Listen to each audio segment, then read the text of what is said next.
Hey, John McAlpine here, founder of Neural Economics. Today, just wanted to try this one on you.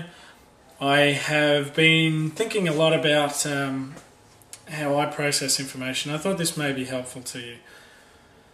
Essentially what I see a lot of people doing, and myself included, in a lot of different contexts, a lot of different situations, is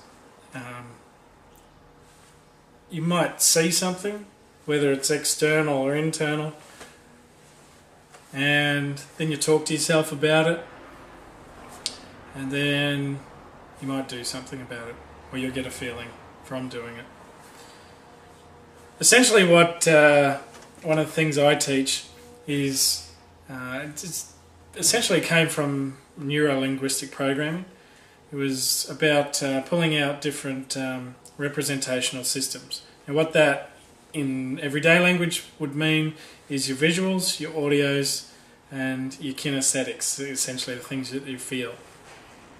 So in that particular instance, I'm saying that it's visual, and then it was audio, which is either saying something or internally saying something, and then your kinesthetic, so I was either feeling something or doing something. Now what I realised is it doesn't always work. Sometimes it works, right? I see it, yeah, I want to do that, bang, I'm off and doing it, and then I get the feeling. Like, woohoo, feels great. What happens when you get in a situation where you see it, and then you talk to yourself, yeah, I'm going to talk to myself, should I do it, should I not? And then you get a bit of a feeling that you don't necessarily like because you might be procrastinating or it's not happening how you want to, and then ends up being a case where you didn't get the outcome that you wanted. What I'm going to suggest is, and just try it on for size, see how it goes, is if you see something, either it's something that you see or it's an internal picture that you have of a particular outcome or thing that you might want, and rather than going through the audio section, why not just slip the kinesthetic in between? So now we've got a visual, a kinesthetic, and then an audio. I'll give you an example of what that was like for me. I realised, and this is how I came up with, I guess the reframe on this was, there was an instance where I was looking back at successful outcomes that I'd had, and generally what had happens is I see it, I get a feeling and do it, and then I talk to myself. And the example I would give is this.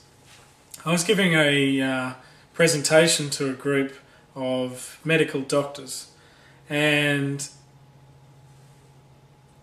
a normal strategy probably would have been is imagining what it would be like, even though I've never seen these people or this room or any of that before, then talking to myself about what I'm seeing and going, oh, I don't know, and I don't know them, and do I know enough, and all this sort of self-talk, and then maybe getting some feeling from that that's less than desirable.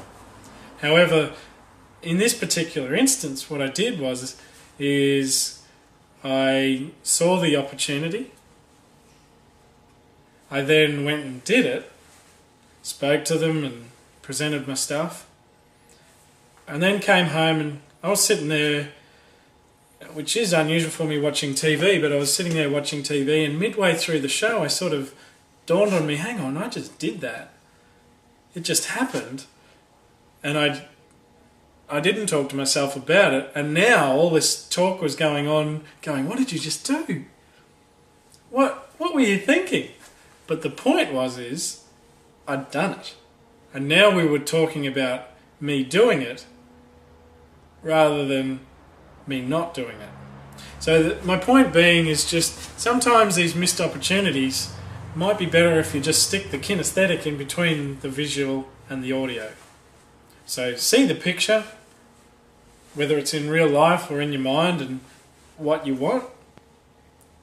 Get the feeling, whether that feeling may be internal or the external, which is the doing, and then at the end have the audio. We can always do stuff with audio, we can do stuff with self-talk. That's just beliefs and values. That's easy to do things with. So even if the audio at first is like mine was in that example of, what the hell did you just do?